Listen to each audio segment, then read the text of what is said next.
Hola chicos, buenas tardes. Vamos a continuar con nuestro siguiente tema, que es sistemas de coordenadas. Voy a, voy a poner modo presentación. Perfecto. Bueno, este es un tema en la parte teórica relativamente corto. Y bueno, ustedes verán que hay un ejercicio unos ejercicios bastante ilustrativos en la parte práctica, ¿no? Pero bueno, vamos a comenzar. Esto será también de ayuda para sus notebooks. Ok, bueno, recordando o resumiendo un poco sobre lo que comenté en el tema anterior, pues comenzamos con las coordenadas horizontales. En este caso, coordenadas que en nuestros ejercicios serán coordenadas cartesianas. Y vamos primero a definir a la malla. Podemos definir como un conjunto de celdas formadas por segmentos que unen pares de vértices o puntos. La forma más común de estas celdas es rectangular, como nosotros lo usamos o lo hemos visto en clase, pero a lo mejor algunos de ustedes saben que existen otros tipos de mallas, como son triangulares, que es el tipo de mallas que se muestra aquí en esta figura. Estos modelos oceánicos que utilizan este tipo de mallas pues se utilizan otro tipo de métodos numéricos. En nuestro caso usamos diferencias finitas, pero este tipo de mallas generalmente usa otro método que se llama de elemento finito u volumen finito, ¿no? Y algunos modelos del océano eh, más populares son AdCirc y FDCOM, ¿no?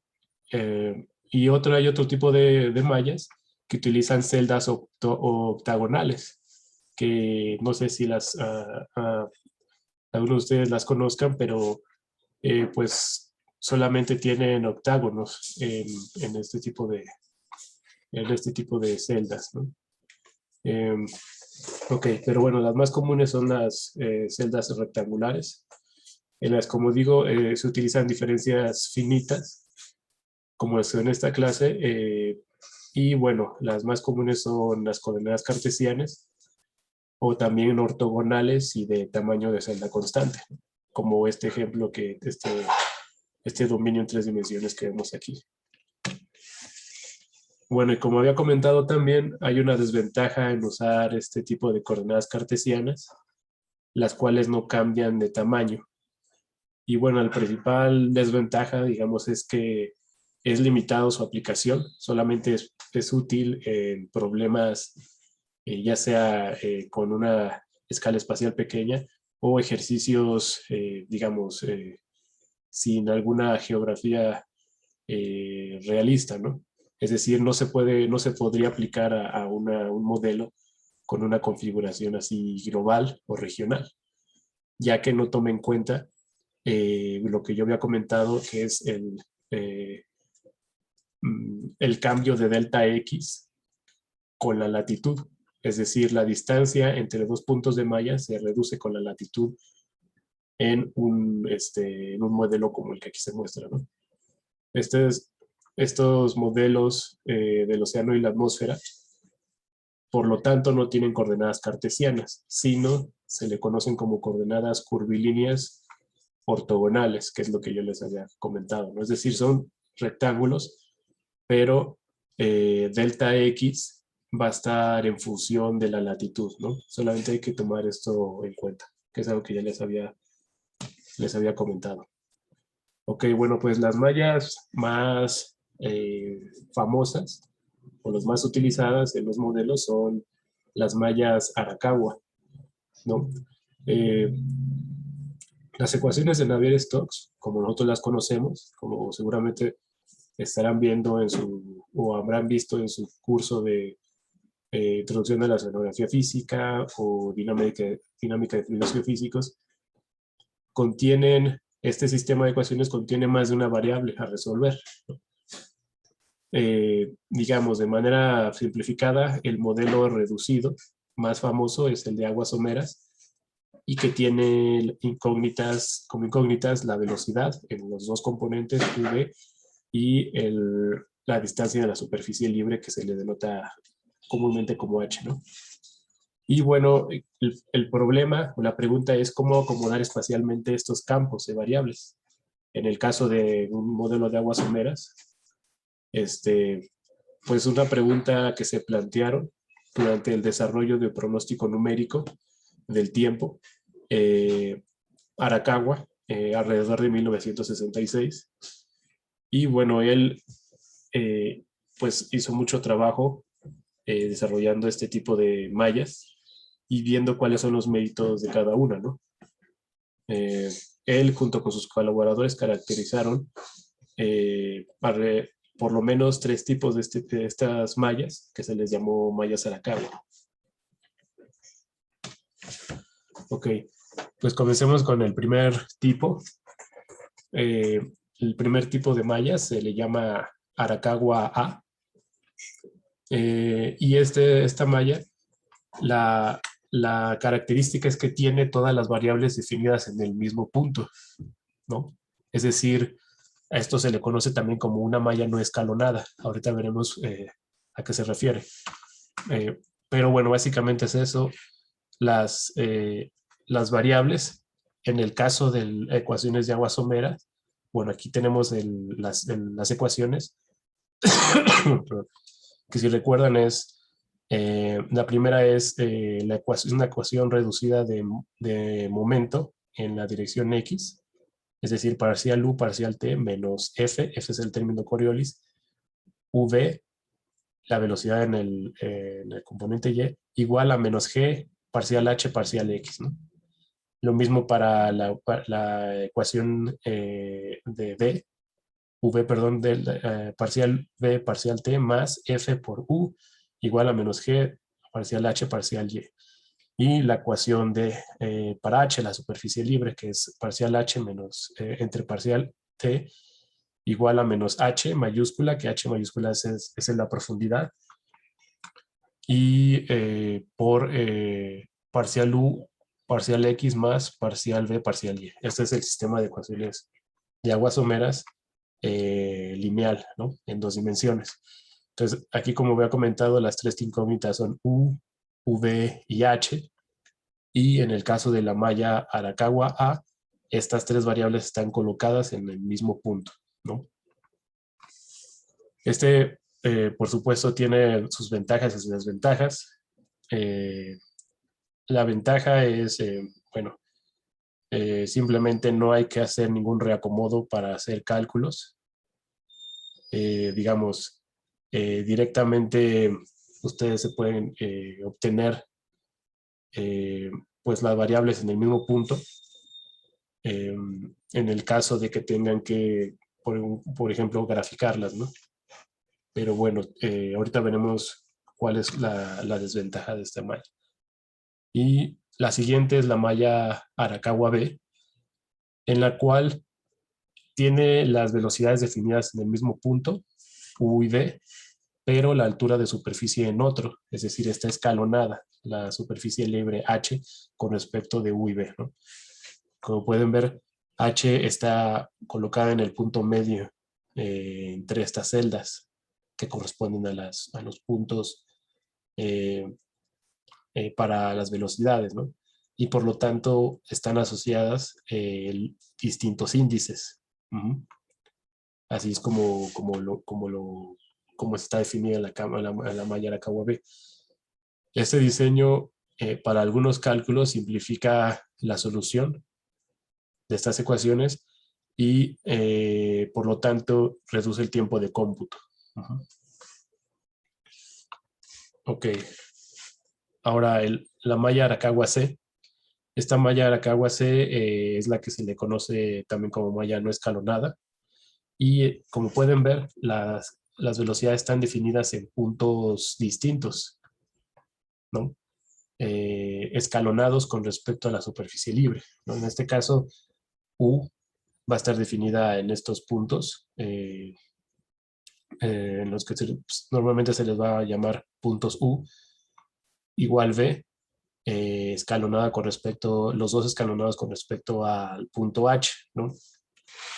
Y como lo verán también en su notebook,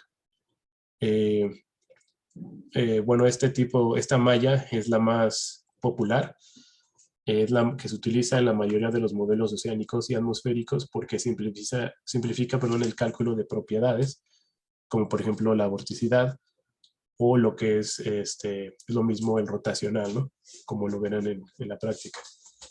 En este caso, aquí no profundizo mucho en el rotacional, pero para poner en contexto en la parte teórica, aquí el cálculo de la vorticidad, como ustedes verán, es parcial V, parcial X, menos parcial U, parcial Y, ¿no? Entonces, como pueden ver, el acomodo de estas variables es tal que el cálculo del rotacional es muy directo, es decir, no hay que hacer ninguna interpolación para reacomodar las variables y posteriormente calcular el rotacional. No, el cálculo es directo y por lo tanto adicional a todos los otros, a los puntos U, V y H. Normalmente en las mallas de los modelos se define unos puntos adicionales, que son los puntos Q o puntos de vorticidad, en los cuales se define la vorticidad, ¿no? Calculada a partir de la malla escalonada de U y V, ¿no? Como pueden ver aquí, esto simplifica ese cálculo, ya que U, la parcial U, parcial V, parcial X, pues es fácilmente calculada aquí. Y va a estar definida en este punto Q, igual parcial U, parcial Y. Entonces, la malla Arakawa C es la más popular, repito, y la más utilizada en los modelos. Bueno, eso es en cuanto a mallas horizontales. Hay, obviamente, como comento, otros tipos de mallas triangulares u octogonales, pero no vamos a verlas aquí. Si quisieran tener más información sobre eso, pues les podemos proporcionar referencias, pero queríamos enfocarnos más en lo que vemos en clase, ¿no? En cuanto a las mallas horizontales. Pero pues también se imaginarán que se debe definir algunas, por lo menos, eh, algunas coordenadas verticales en los modelos. Y también en este aspecto existen varios tipos de coordenadas verticales, ¿no? O discretización vertical. Los más comunes usados en modelación son 3. Ahorita los voy a dar una reseña breve de cada uno. El primero es coordenadas, se le conocen como coordenadas Z en el océano, y son los puntos de malla vertical que pertenecen a un mismo nivel, que tienen la misma profundidad, es decir, simplemente el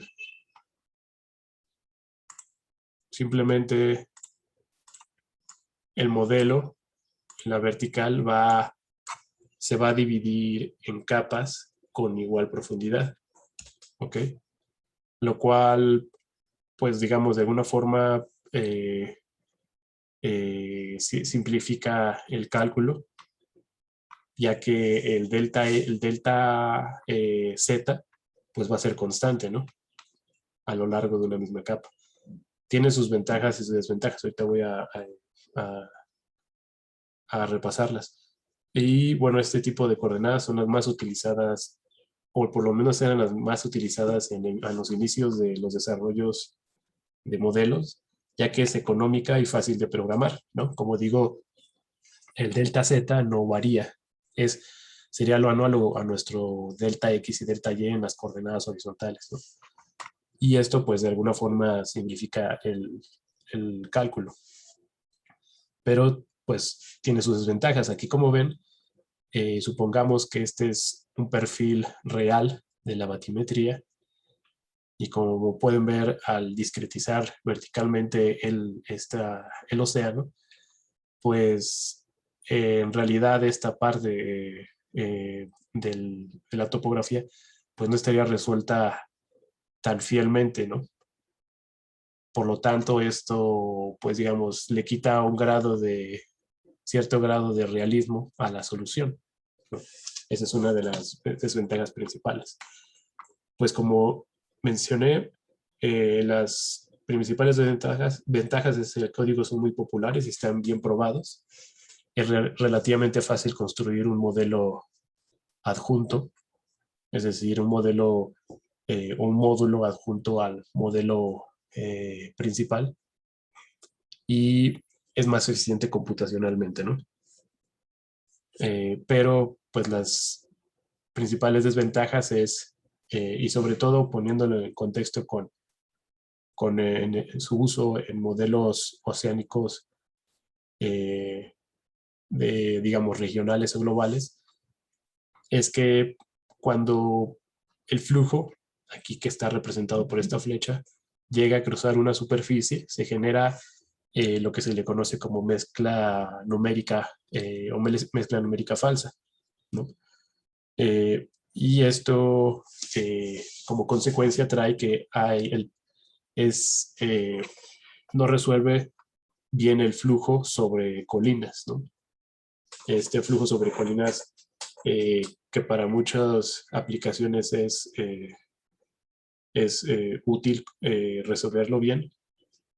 Por ejemplo, en el Atlántico Norte, en la bueno, no desembocadura, en la boca del mar Mediterráneo, se da ese tipo de flujo sobre colinas y pues no se puede resolver bien porque se crea mezcla numérica falsa.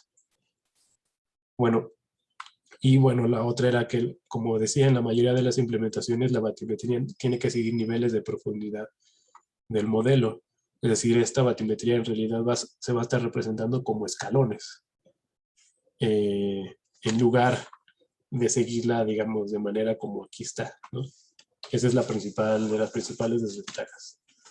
Ahora, vamos a hacer pequeño paréntesis para enfocados en esta malla horizontal B, Arakawa B y Arakawa C, y un, eh, utilizando una malla vertical Z, a niveles Z, vamos a discretizar la ecuación de continuidad para una malla B y una malla C, ¿no?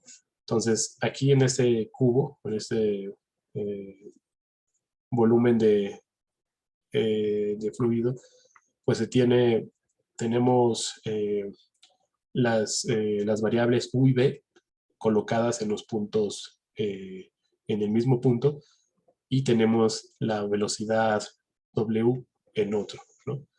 De tal forma que U y B van a estar a la mitad de la celda en delta Z, es decir, aquí, la mitad del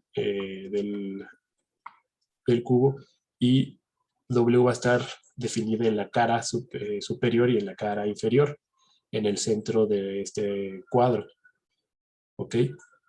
Y bueno, aquí se ven sus índices. W en la cara superior tiene índices IJK y en la inferior, pues obviamente IJK-1, ¿no? Igual para U y B, ¿no? De tal forma que aquí en el lado derecho del cubo tenemos el índice I y acá tenemos el índice I-1. Igual en esta cara trasera tenemos el índice J y en esta cara frontal y J-1, ¿no? Y las dimensiones son delta X, delta Y y delta Z. Entonces, vamos a hacer una pequeña, ya como ustedes tienen ya experiencia en cómo discretizar con diferentes esquemas, vamos a discretizar esta ecuación de continuidad, eh, que es parcial U, parcial X, más parcial B, parcial Y, más parcial W, parcial Z, igual a 0, ¿no? Esa es la ecuación de continuidad más común. Vamos a utilizar un esquema hacia adelante, ¿no? Para discretizarla. Y pues aplicando nuestro esquema y reacomodando los términos, sin aquí mostrar todos los pasos, pues llegamos a esta ecuación en diferencias, que básicamente es al aplicar un esquema hacia adelante en W, vamos a tener que W y JK va a ser igual a W y J K menos 1 menos delta Z por todo esto que está en estos corchetes, ¿no? Pero lo que quisiera que veamos, que viéramos es cómo están estas variables representadas en este esquema, ¿no? Primero quisiera decirles que todo, si recuerdan, este cálculo, el cálculo pues de las diferencias, deben estar definidas en el mismo punto, ¿ok? Que en este caso, como se imaginarán, el punto en donde se va a definir o se va a calcular esta ecuación va a ser en el centro del cubo, es decir, aquí, más o menos donde está el cursor, ¿no? Y para que nosotros tengamos el valor de U, V y W aquí, pues necesitamos promediar, ¿no?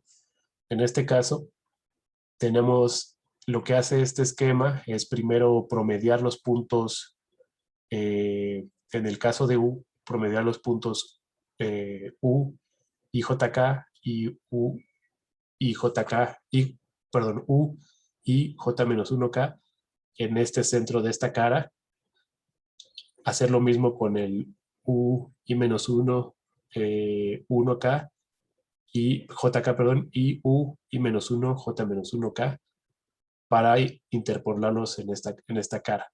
Y así, una vez ya están interpolados en estas dos caras, hacer el esquema. Entonces, estos promedios están indicados en estos dos paréntesis, ¿no?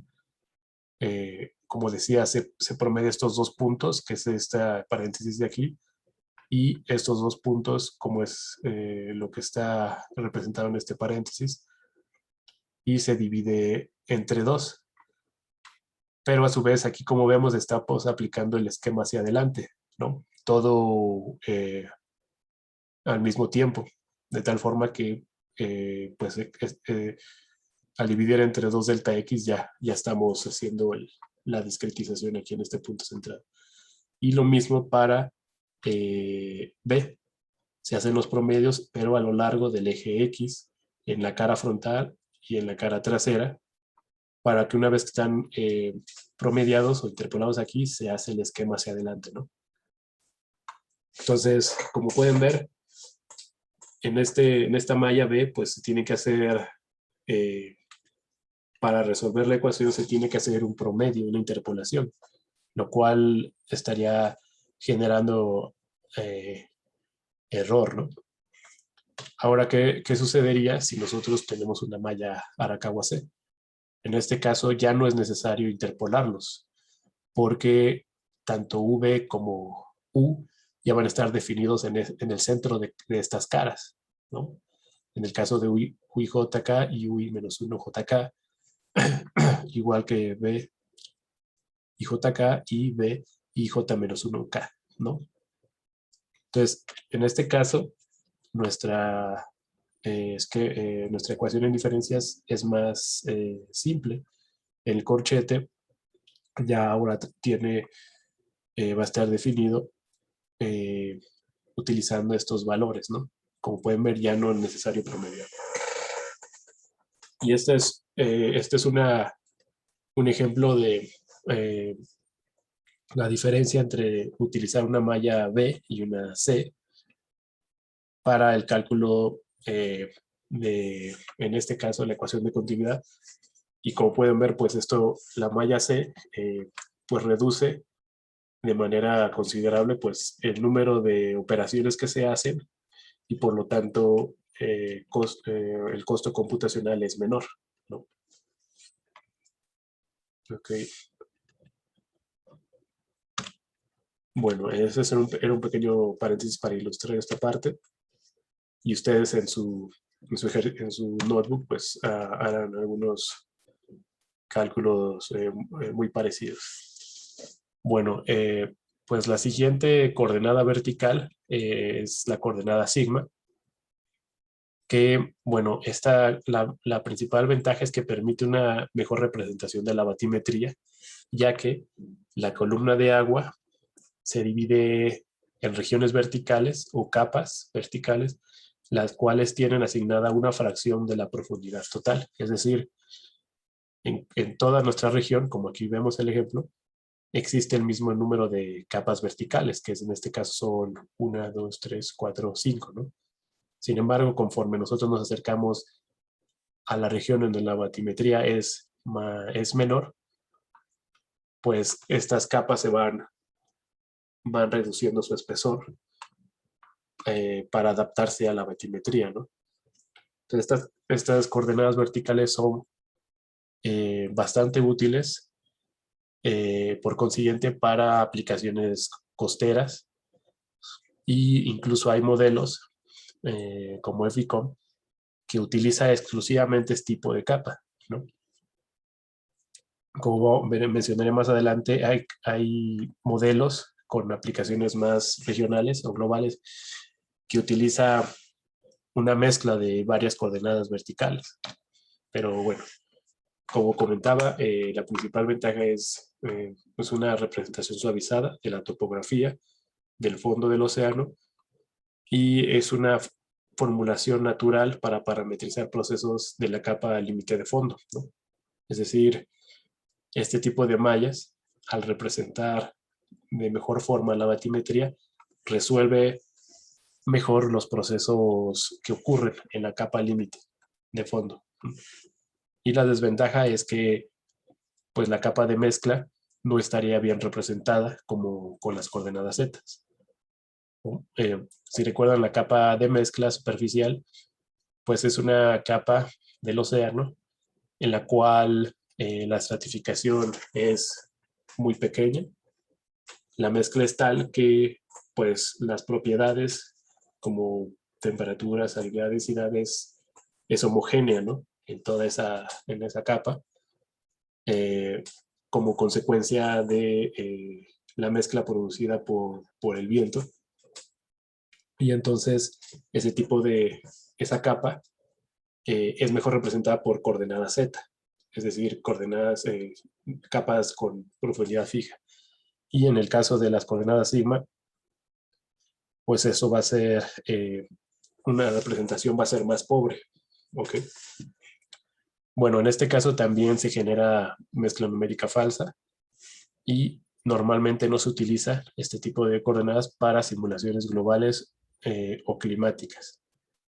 Perdón, globales climáticas o regionales, y pues su aplicación es limitada solamente a regiones costeras. ¿Okay?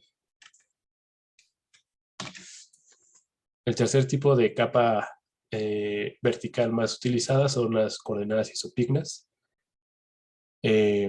que en la cual la columna de agua se divide en capas de densidad constante. Eso es lo que es la definición de capas isopignas, ¿no? Capas con densidad constante, como podemos ver aquí.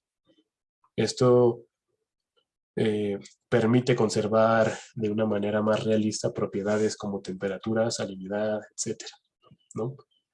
Entonces, aquí este es otro ejemplo, utilizando la misma perfil de batimetría, donde vemos pues que la capa más superficial tiene una densidad asociada, eh, ρ1, que, como se imaginarán, la densidad es menor comparada con ρ2, y a su vez ρ2 sería menor que ρ3, etcétera, ¿no?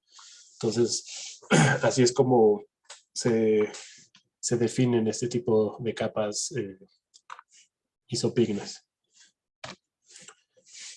Y bueno, la idea de estas capas utilizadas en modelos es, pues, básicamente representa una pila de capas de aguas someras. Es decir, cada una de estas capas estaría representando un modelo de aguas someras, ¿no? En, en principio.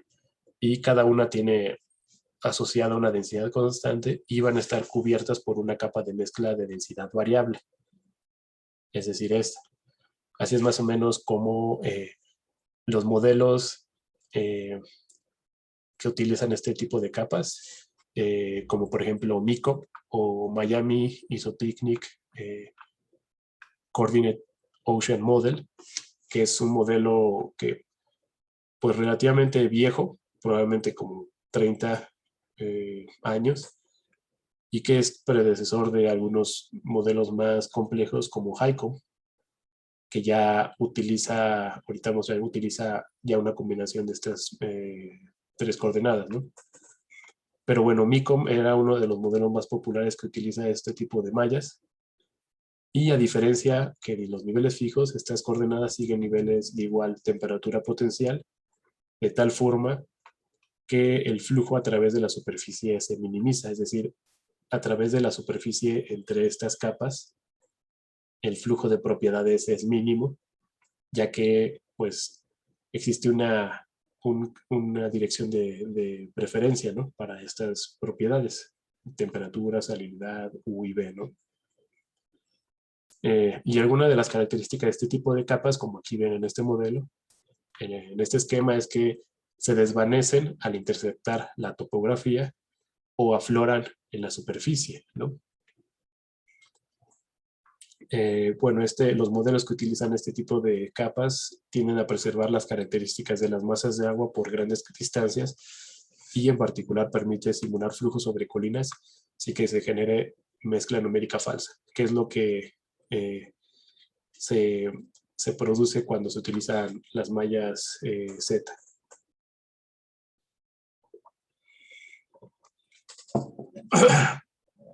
Ok, bueno, estas tres tipos de malla verticales son las más comunes que ustedes podrán encontrar en los modelos oceánicos, ¿no? Malla Z, malla sigma o mallas isopicnas, ¿no? En este caso, las ventajas, seguimos con las coordenadas isopicnas, es que el transporte de trazadores en el océano interior ocurre a lo largo de direcciones definidas por la densidad potencial de referencia, es decir, la densidad potencial que se asigna a cada una de estas capas, y por lo cual no se genera mezcla numérica falsa. Y la topografía del fondo está representada por una forma lineal en partes, o sea, en pedazos, con característica más real, que sigue de manera más fiel el fondo. Y esto evita que se distinga entre fondo y costado, es decir, que se vea en escalones, ¿no? Como en los modelos de coordenada Z. Y bueno, una de las desventajas es que es inapropiado este tipo de coordenadas para representar la capa de mezcla superficial o la capa límite de fondo, puesto que estas capas límites no están estratificadas, ¿no? Entonces, pues esto es algo, obviamente, esto es un problema, eh, evidentemente, pero pues modelos como MICOM pues tratan de evitar estos inconvenientes al utilizar otro tipo de coordenadas en la capa de mezcla y en la capa límite de fondo, ¿no? Ok,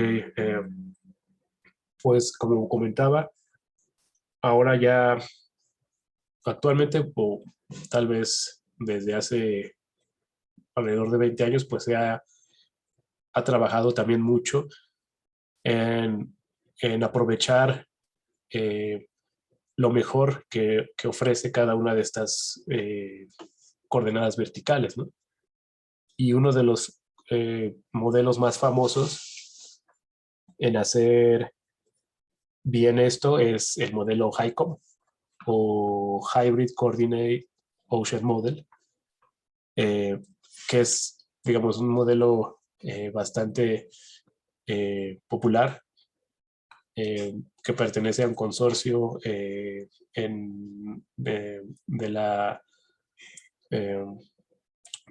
de la Navy en Estados Unidos. Y este modelo en particular utiliza un algoritmo que ajusta las coordenadas verticales que de tal forma que las coordenadas isopignas presentes en el océano interior, en donde pues es más útil este tipo de coordenadas, van a cambiar suavemente a coordenada Z cerca de la superficie, ¿no? Como aquí se ve. Esta coordenada isopigna cambia a Z. Y a coordenada sigma en regiones más someras, ¿no? Es decir, aquí vemos el cambio de esta capa o esta interfaz isopigna a Z, y conforme se acerca a la costa, cambia a coordenada sigma, ¿no? Entonces, esto, pues, naturalmente le da una ventaja a este modelo, ya que puede ser aplicable a varias regiones en el océano, ¿no? Tanto costeras como regionales y urbales, ¿no? Con la seguridad de que pues, va a resolver lo mejor posible distintos procesos que se den cerca de estas regiones, ¿no? Por ejemplo, lo que yo comentaba sobre el flujo sobre colinas, aquí hay un ejemplo en el estrecho de Dinamarca. Esta es una sección meridional, más o menos ubicada aquí en esta región del mapa. Y como pueden ver, las coordenadas, las capas isopignas que están representadas por estas líneas cerca del estrecho o de esta colina, pues tiene una buena representación del agua más fría y dulce que se forma cerca de la plataforma, ¿no?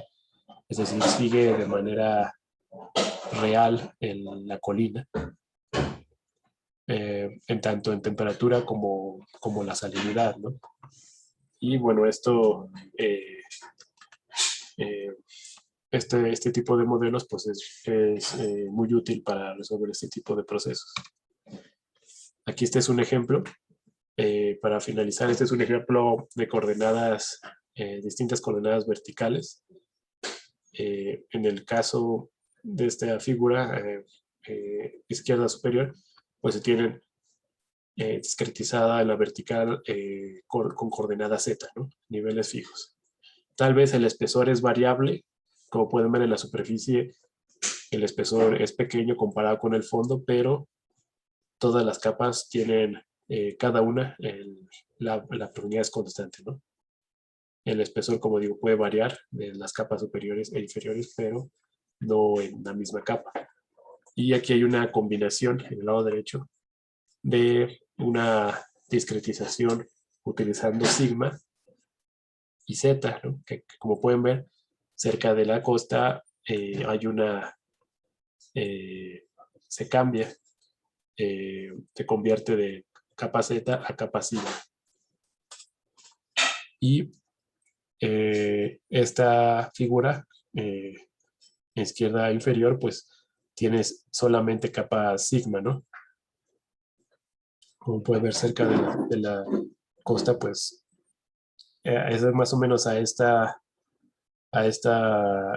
longitud en donde las capas ya empiezan a sentir el fondo y hacen su conversión a capas sigma, ¿no?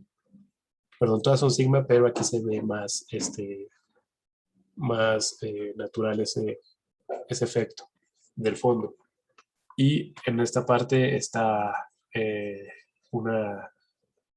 un modelo con capas híbridas, es decir, utiliza las tres. Aquí tal vez no sea no se vea tan claro que estas de aquí seguramente son las capas isopignas, ¿no? Conforme nos vamos a la superficie, pues las capas son capa Z, y en las costas se convierten en capas sigma. Este es un ejemplo de cómo están representadas estas capas en un ejercicio,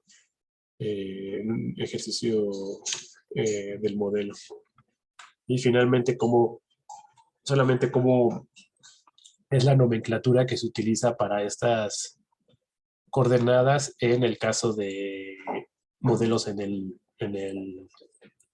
la atmósfera. Las coordenadas Z, suponiendo que esta es la superficie, esta es una montaña, pues las coordenadas Z se le conoce normalmente como coordenadas de presión y tienen esta configuración, ¿no? Niveles a altura constante. Las capas sigma, pues igual que en el océano, pues tienden a seguir la topografía en el caso de los modelos atmosféricos y tienen este tipo de, así se comportan de esta forma cuando hay pequeñas montañas, ¿no? Y las coordenadas, pues, híbridas, pues, tienen una mejor representación de la superficie, ¿no? Es decir, comparado con las sigma, aquí vemos que hasta a cierta altura, pues ya esta coordenada seguramente es ya isopigna, no sigma, ¿no? Y aquí en el lado derecho inferior, pues están representadas las tres para que ustedes tengan una idea de cómo cambian una de la otra, ¿no? En fin, bueno, esto sería todo, chicos.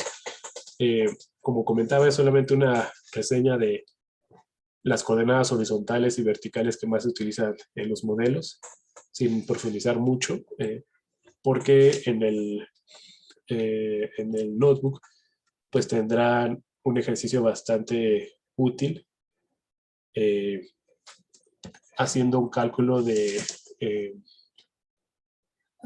o diagnóstico de las variables, que es un diagnóstico bastante típico que se hace de variables tanto atmosféricas o oceánicas, y pues va a estar bastante interesante. Entonces, no duden en preguntarnos si tienen alguna duda. En el caso de la teoría, pues con gusto puedo darles más referencias si quieren profundizar en algún tema. Y bueno, nos veríamos el siguiente lunes por si tienen dudas también de la parte práctica. ¿Ok? Bueno, siendo así, nos vemos, chicos.